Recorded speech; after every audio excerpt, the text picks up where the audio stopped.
Home of the Orioles. Good old Gib Marfield. She's frozen? Yeah, it's stuck. Well, that's the ice for you. Okay, there we go. Don't want to get snowy. This place mainly leaves me speechless, so I really don't have a lot to say, just because it's such a special place. Or a lot of my friendships, that I still have, were kind of with the guys that I shared this field with, so it's cool. It's cool.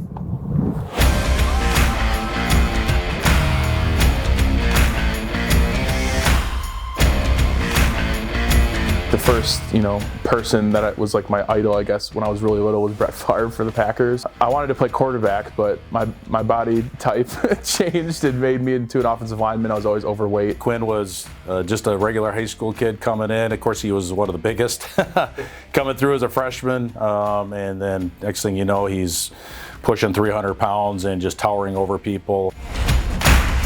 The dream in Wisconsin is to be able to go play for the Badgers. Like, that's our one Division I school. So that was always a goal, so to have them kind of not think I was, tall enough or big enough to play, really, it's something I won't forget.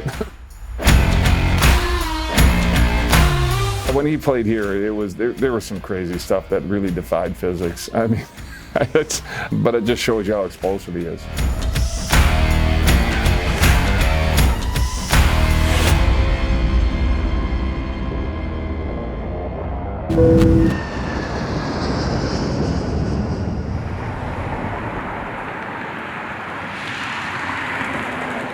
Every time there's always something different, just because the paint. They all used to kind of be like blue lockers. The walls are kind of like a white color. Yeah, see, here's the blue lockers. Here's the blue lockers we used to have. When you go back to high school, you thought it was so big at the time, and right now it feels small. There's a lot of, blue collar industry around here. I spent a lot of time down the tech ed wing, like welding, machine shop stuff, and then we also had this massive laser that cuts through like sheet metal. The mantra of this area is, we like to pride ourselves on working really hard. So this is the laser. This whole machine right here. I used to know how to do all this, but yeah, you have all these controls right here. You have to turn certain things on.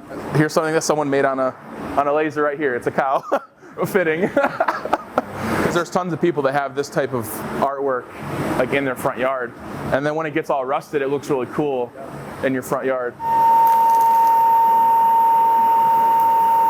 I'm glad this thing still works. Yeah, it's awesome. I thought it was hitting its last leg when I was graduating. We keep it up and running. Our local companies help us. They help it too. So, We do have a lot of farm country where you have I think it goes back to, you've got a lot of people that have that traditional work ethic. We used to have a ton of kids that get up at 4 or 5 in the morning, do their chores. We still have a handful of those in the Hartford area.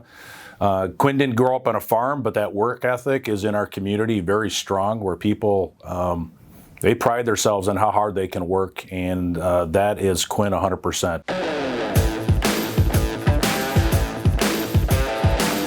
All throughout youth football, I would always move up the grade because I was just bigger and I was good enough to be able to play at the higher level. So when I got into freshman year, I was expecting to move up and play on JV.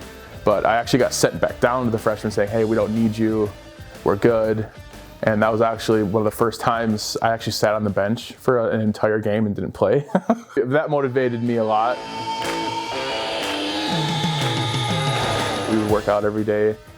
I was eating a lot. I was drinking gallons of milk a week, and tons of protein shakes. My main thing was I just wanted to keep getting big and strong. That's why I have like restaurant-sized pots that I'm making, 5 pounds of spaghetti sauce. I'm making these huge 3-gallon pots full of food. We used to go through, 10, 12 gallons of milk in a week. Pretty ridiculous, honestly. I put on 80 pounds in 1 year.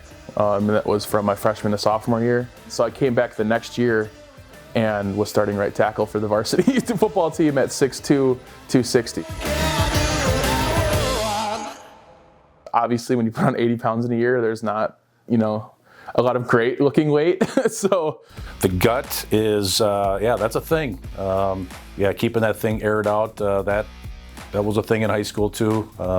keeping the shirt rolled up and let it breathe, right? Through our little group that we called the Swamp, and my other nickname was Big Northern, and they also called me the Gut, and that was another nickname, and I kind of liked the Gut. At first, he didn't like it too much, but then it just kind of was a thing. On my wrestling headgear, I actually had a piece of tape on it that I had written the Gut on it. It's like I would always have that headgear with me. I don't know, that's what I kind of embraced. That was when I embraced it, because I think most offensive linemen and just bigger people in general, like growing up as a big person is kind of, it isn't great. You're like the easy bully target. So to then have that be like my thing, and to have it also be something that can help other bigger guys like me, it's cool. And it got turned into a positive, which is another thing that he's good at, right? Is things that are stressful or could be potentially taken as negative, he can turn it into something that's either motivational or just straight up positive in general. When I got to my senior year, I thought I was like, okay, now I'm finally like the prototype D1 guy. I'm 6'3", I'm 315 pounds. I'm almost every snap pancaking somebody.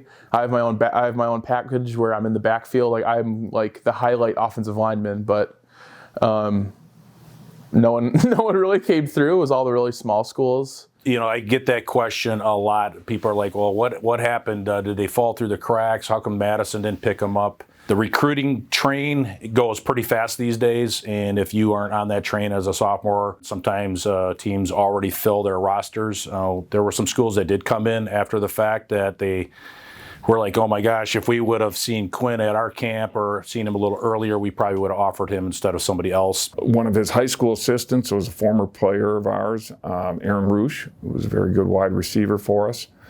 And Aaron shot me a text one day and said, hey, you got to take a look at this young man. He's not getting a lot of attention in the recruiting aspect.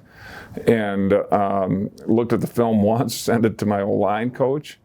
And our O-line coach went to his wrestling match that night. He was going to be there, and I was super excited to wrestle, in front of him and try to get that, that offer that people always talk about. So he showed up. I was so amped up. I ended up going out there and pinning the guy in 30 seconds. And he came back the next day and he goes, my God. He goes, this guy, it's hard to believe that at a minimum, FCS isn't on him. So we recruited him. We kept on waiting for the other shoe to drop.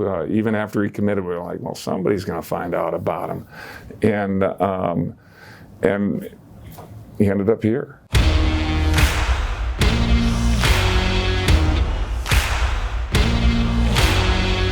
Whitewater I always knew was kind of like another prestigious school for football in Wisconsin, even though it is Division III. There's tons of winning tradition and national championships, and I can have a smaller experience than like Division I guys, but it's similar enough. I think it was after his freshman year. He came in during the spring and informed me, he goes, Coach, I'm not going to be really even in the United States. He goes, I'm going to be in Canada during the summer. During the summers, I go and work for my uncle. So my great uncle Tim, he has the place up there, and he was kind of wanting, some help up there, and I was like, okay, well, I haven't really been having consistent jobs, and mainly just having summer jobs getting ready for Whitewater. There's no access to a weight room. And he goes, you have to fly in there. And so I said, hey, go talk to Coach Bracious, our strength coach at that time. And I go, you guys make a plan. Getting ready for the next football season, I want to be able to lift weights. Is there a possibility that could work? And my dad's like, well, I want to get rid of the set we have now and get something better. You can just take that with you. So we gave that to Uncle Tim to take with him up there, and then traveled it through the woods and drove it all the way through there, and then I set it up in the middle of the island. You talk about what you have there and what you can do and utilize whatever it is, whether it's rocks, trees, logs, whatever it may be, to supplement your training program. And so they built a program for him. I always had fun with whatever thing, hey, could you go, cut down some of those dead trees at blank place? Well, some of them I was like, hey, this would be kind of funny. I'll record it and I'll pretend like I'm taking my football steps and then punch it and then have it collapse. And I thought that would be funny. I think people think that was staged. No, that was real. That was what he was doing. We're extremely disappointed that we had to make this decision. It's not ideal But again, this situation is extremely fluid. We got a text message from Coach Bullis, hey, we're going to have a team meeting, everyone on Zoom, we're going to discuss our season. He goes, well, Hawks, I don't know how else to say it, but our 2020 season's canceled. He was very disappointed, and that was very heart-wrenching. Not a fun day to communicate that to our kids. And it was kind of, at the moment, it was kind of like gut-wrenching to hear that, because that just puts it kind of paused the moment of like, holy cow, like this could really impact, this journey that I'm trying to go on to get to the NFL, because not playing your senior season as a Division III football player is like unheard of, and then go in the NFL and get drafted, which is like, doesn't really happen. You talk about the hurdles that he's overcome, was not having a senior year of film, and especially coming from D3. So there was a whole bunch of questions. Do I transfer? Do I, just train this next year and then come back, or do I declare? And so there was a lot of stress happening. But one thing that I knew, and that's why I always fell in love with the weight room, is that the hard work was never going to leave. So I was like, all right, well, I guess I'm just going to be training now and stay in shape and keep improving at other things.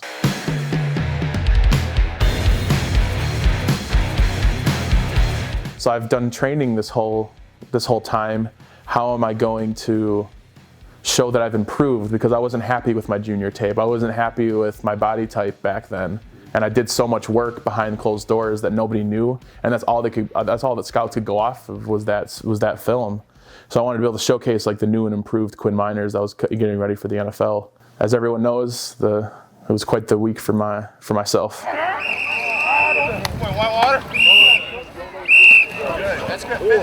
We knew he would take advantage of his opportunity. And Quinn's a person that the moment is never too big for him. Now, to sit here and say there was no way, I guess, I would have predicted the splash he made. I mean, that I don't think anybody could have predicted that splash that he made at that Senior Bowl during the course of the week. I mean, it was phenomenal how that blew up. With the 98th pick in the 2021 NFL Draft, the Denver Broncos select Quinn Meinerz, guard, Wisconsin-Whitewater. Quinn, How's it going? how you doing, man? Doing okay? Yeah, I'm doing okay. You excited to be a Bronco? Yes, sir. Ready to get to work? Of course. I'm ready to pump the rocks. Let's go. I love it. I love it. Love to hear it. Just the familiarity of the roads is, like, obviously I love Denver and like love being out there, but like there's kind of no place like home when you come back to the roads you used to drive on, your entire growing up. Yeah, so right now we're where I grew up, my dad's house. Yeah.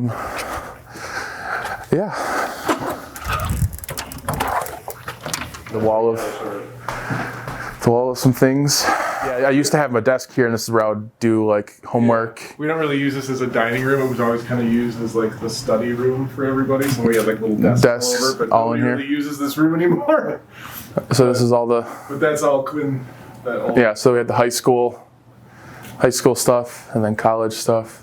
So when I was at the Senior Bowl, I got the O-Lineman of the Week. There are some awards around here that really that mean a lot to me. It's definitely this one, because that was obviously a huge part in the draft process and getting to the Broncos, was going to the Senior Bowl, and then also being able to be the O-Lineman of that week. The defensive lineman voted on that. And then the second one that I like a lot is this. This was from Whitewater, so this was in 2019. We voted on who the MVP of the team was, and I was voted by my teammates as the MVP of the team, and I was the first offensive lineman to ever get that award.